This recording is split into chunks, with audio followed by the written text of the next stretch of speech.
All right, so we got our HTML. Now we want it to look pretty. So this is what our calculator looks like now, and this is what we want it to look like.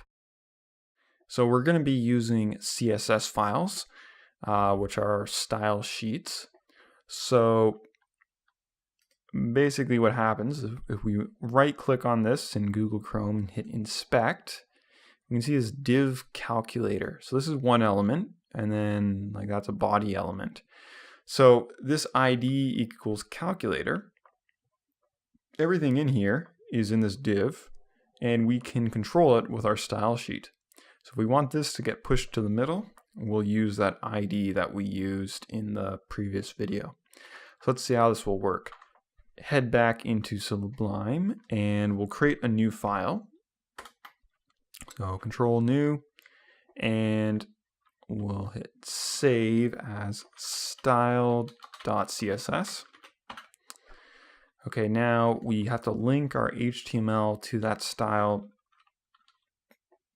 to the style file. So in Sublime, you can type link, tab, and then that loads up. We'll do /style.css and save that. Okay, now in our style file, so the first thing we'll do is we'll push everything to the middle. So to do that, we need to select our ID. To select an ID, you do the hashtag or pound. I don't know, is that a pound or a hashtag? You do pound the name of the ID. So I think we called it calculator. And then you do the curly brackets, and so we want to push everything to the center, so we'll do text align center. Save that, and we'll push Sublime there and Chrome there. You can refresh, everything gets pushed to the middle. All right, so that's currently our only ID in the file.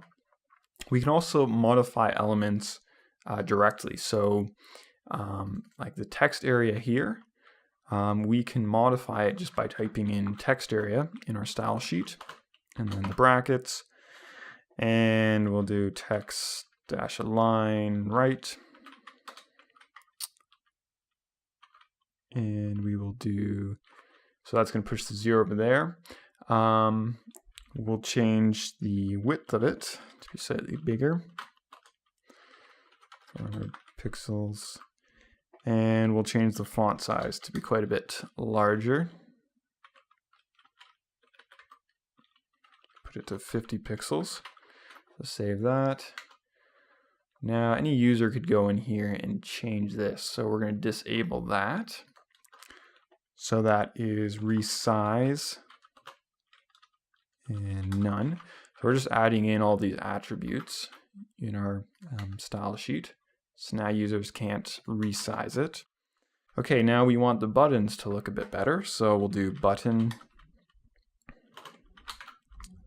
And let's change the background color. We'll make it a green. So that's just going to be pound for CAF50. And I think these buttons are based off a button on the W3 school. Pretty sure that's where I got it. So border solid color, which is the color of the text. We'll make that white. And we'll do padding. Actually, we'll just save that for now. Okay, we'll make the buttons a bit bigger by doing padding 15 pixels.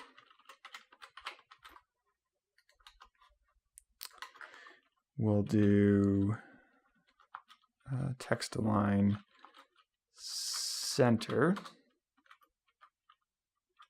and we'll do font size 16 pixels, and then we'll do width 100 pixels. Okay, so it's all looking good except for this bottom row.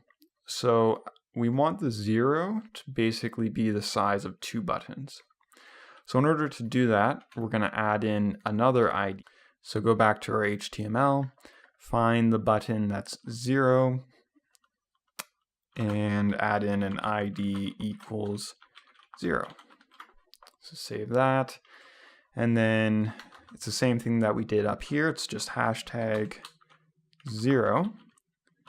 And we just want the width to be twice the size. So this size here is 100 pixels.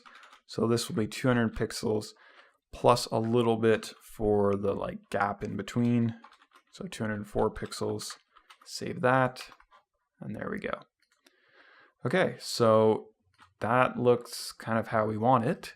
And again, if we go into inspect, go to our console, the buttons don't do anything, but when we click a button, we get an error because it has that on-click function, on-click button, and it's trying to call this JavaScript function, which we haven't defined yet.